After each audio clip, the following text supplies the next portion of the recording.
Hello guys, sa mga Taurus. Okay, Taurus, tingnan natin ang inyong reading today.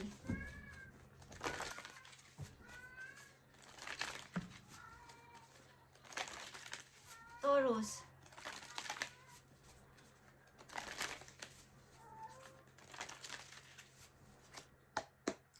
Okay, Taurus, this is for you. At ang ilan sa inyo sa bansang nagsusuot ng mga kimono. Okay, Taurus. Tingnan natin. Ipalaganap ninyo ang pag-ibig at masayang pamumuhay sa bansa na inyong kinakaroonan, Taurus. Okay, maaaring ilan sa inyo supunta sa bandang Japan, Korea, or China, Hong Kong.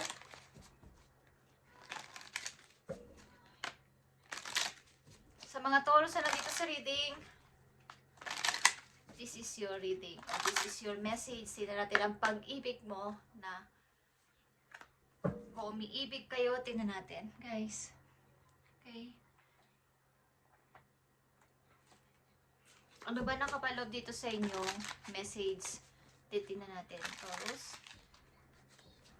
Palaganap ninyo ang kagandahang loob at kabaitan sa bansang inyong kinaroroonan sa ngayon, guys. Kung saan man kayong bansahan doon.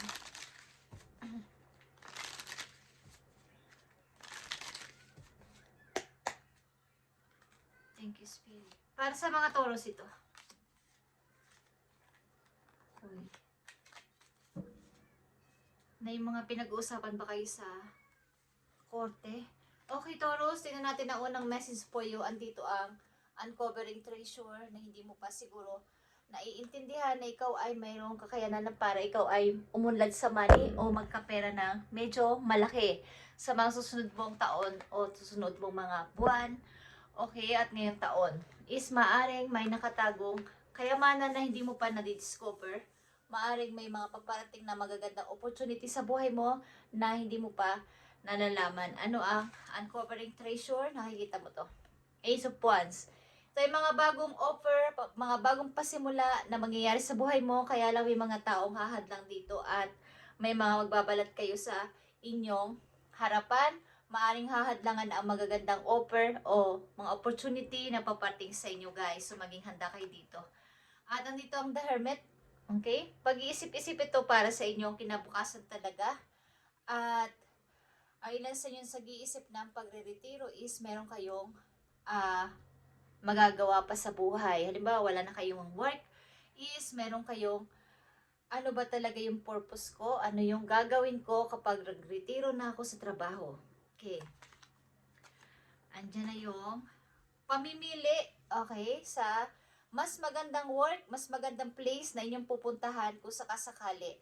At ito ay opportunity na huwag ninyong papalagpasin, mga Taurus na nandito, sapagkat kayo dito ay matutuklasan nyo na dito kayo uunlad o magkakaroon kayo ng malaking kita dito. Ang ilan sa inyo ay nangangarap o gustong pumunta sa bansa mga nagsusuot ng mga kimono, yung Japan, Hong Kong, China, Korea, something na ganyan mga bansa.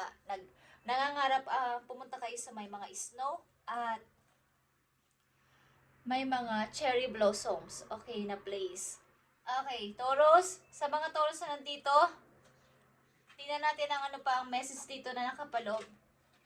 May pwede kong madlang sa opportunity na to, kayo ay maging handa. Okay, maaring nag-iisip-isip kayo kung paano kayo mas uunlad pa sa kaperahan. At pagtanda ninyo, yung inyong pagre-retiro is iniisip ninyo kung ano nang mangyayari sa akin kung ako ay wala ng trabaho.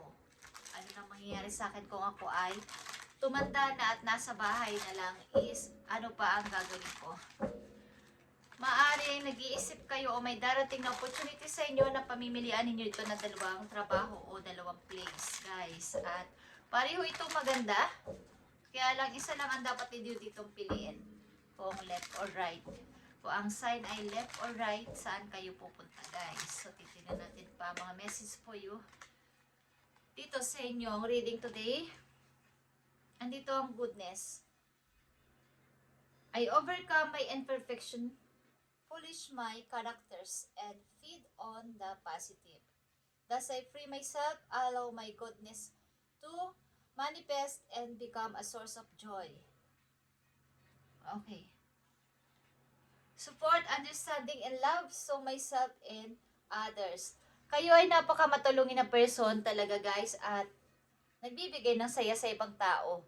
At kaya nga, may paparating na mga magaganda pang opportunity sa inyo bago man lang kayo magretiro ay kayo ay mabigyan pa ng mas magandang trabaho at makaipon pa ng malaking money. About sa inyong pag-ibig guys, universe is here. The universe is guiding you to that special person. Allow everything to take its natural course. Ang mga Taurus na nandito ay maaaring hindi pa natatagpuan ang taong inyong makakasama habang buhay. Pero si universe ang bahalang mag-provide dito sa inyo at mag-process kung sino at anong klaseng tao o person ang makakaharap ninyo o makakasama ninyo sa inyong habang buhay. Okay, sa inyong habang buhay na kumbaga, makakasama nyo sa buhay, sa bahay. Okay?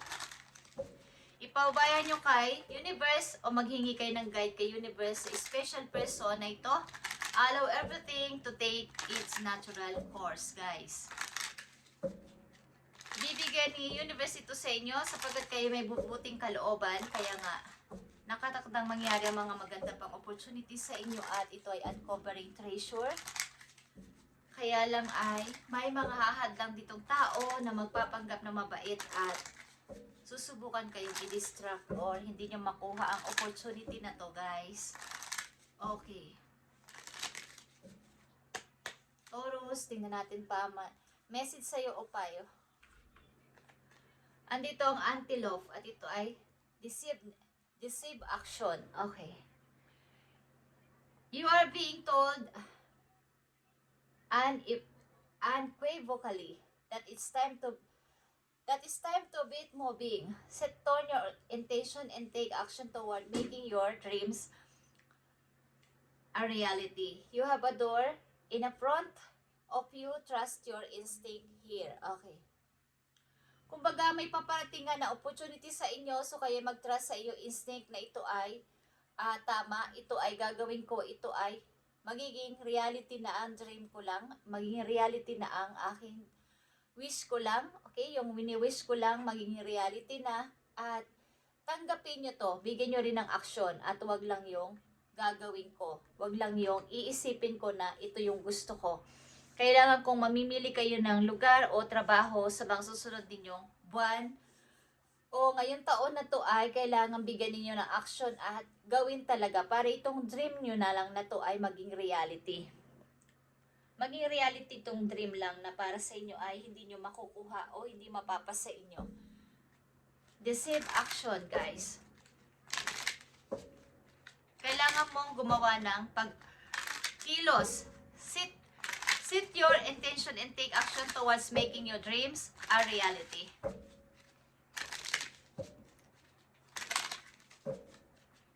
Lapitin kayo ng mga taong pwede kayong i-disturb, guys. Lapitin kayo ng mga taksil na person na hinahadlangan ng inyong pag-unlad sa buhay sa mga Taurus na nandito. Nagbabalat kayo na mabait sa inyong harapan. Okay? Andito ang conscious consumer. Okay? Maging conscious kayo sa inyong pamimili, sa inyong pag-grocery, maging organic food ang inyong mga, hanggat maaari organic food ang inyong kainin, guys, yung mga hindi mamantika, okay, sa mga Taurus na nandito. Pinapayo sa inyo na para makatulong din kayo sa environment, okay. Kumbaga, dahil ang ilan sa inyo ay mahilig sa kalikasan, okay, love nyo ang nature. Yung mga pet, yung mga puno, yung mga halaman, love nyo to. So, kayo ay hinihikayat ng inyong mother nature na kayo ay maging yung mga kumain ng mga organic foods. Okay. Baga sa halip na subukan nyo agad ang gamot is mag-try muna kayo ng mga herbal. Okay, na example doon. At yung mga hindi masyadong mamamantikang pagkain. Guys.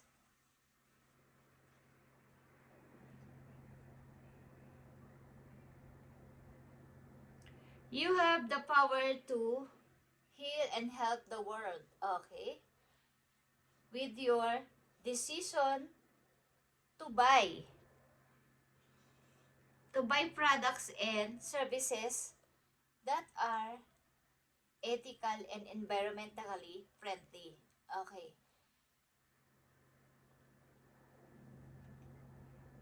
Mukhang kung saan kayo pumuntang lugar o may makilala kayong person is makakatulong din kayo sa mga tao na to na bigyan sila ng advice na kayo ay ganito ang gawin, ganito ang kainin, okay? Kayo ay may natural na pwedeng maggamot o pwedeng makapag-advise sa ibang tao na makatulong sa kanila, okay? Mga Taurus na nandito.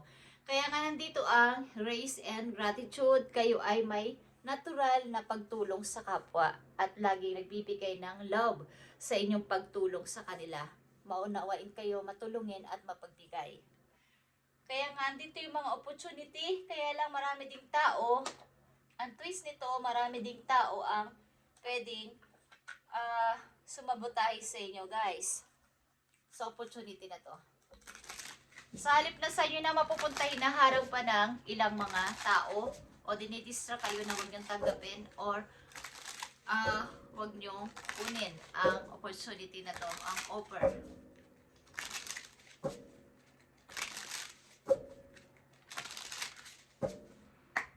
Para sa ito, Taurus, andito ang yes, wiggy it, nest egg, something to crow about. Okay. Ito yung pagpaparami ng inyong, kumbaga, andito yung sa init ng yung love sa tao is magkakaroon pa kayo ng mas katulad ng paglilimlim ng manok sa kanilang itlog. Habang ito itlog pa is ang inahin na to, ang ginahing manok na to ay palagi niyang binibigyan ng init ang mga itlog na to, guys, para maayos ang pagiging isang sisiw. Maging sisiw talaga sila, hindi maging mabugok. Okay, tawag doon. Pag hindi is nabubugok yung itlog kapag hindi siya naging sisiw. So, kailangan galingan ninyo yung paglimlim sa, yung pagtutok sa inyong dream na to. Huwag niyong pabayaan na makuha ng iba ang isa sa mga alam ninyong para sa inyo, katulad ng mga itlog na to, okay? Hindi ito pinababayaan ng kanyang inahing manok. Sapagkat may pwede sa inyo dito kumuha ng opportunity na to kapag napabayaan ninyo o nalingat kayo. Okay? Maaring may mga tao sa paligid ninyo na kayo ay dinidistract or nagbabalat kayo na mabait sa inyong harapan. Pero ang totoo ay hindi naman. Gustong hadlangan lang ang paparating na opportunities sa inyo, guys. So kayo ay maging active, maging aware sa paligid sa mga taong inyong pinagkakatiwalaan. Okay, ilan sa inyo ay single. At iniisip nyo yung, kapag nandito na kayo sa middle age, kahit kayo single o naging single, o nagkaroon ng asawa at naging single, sa panahon ngayon, is, iniisip nyo yung pagtanda ninyo na mayroon kayong mga kasama sa buhay, at pagre-retiro nyo, magkaroon kayo ng sariling inyo, sariling negosyo, halimbawa, is andito yon. Kaya lang, kailangan nyo matuklasan na may mga taong pwede sa inyong sumira ng pangarap na to, guys. Kaya maging mapagmasid kayo sa paligid at huwag niyong pabayaan itong inyong pangarap na to na makuha ng iba at mawala sa inyo. Andito din ang love, okay? May dalawang tao dito na magkikita at sa hindi sinasadyang pagkakataon, unexpected na place, at kayo ay magiging, ito'y naka-destiny na mangyari sa iyo, Taurus. They always find their way back to each other. Marito kilala mo na rin at hindi ko alam kung ito ay nakausap mo na, but ito ay magkikita kayo ulit at magiging kayo dahil pareho na kayong free sa isa't isa. Thank you, Taurus, and God bless.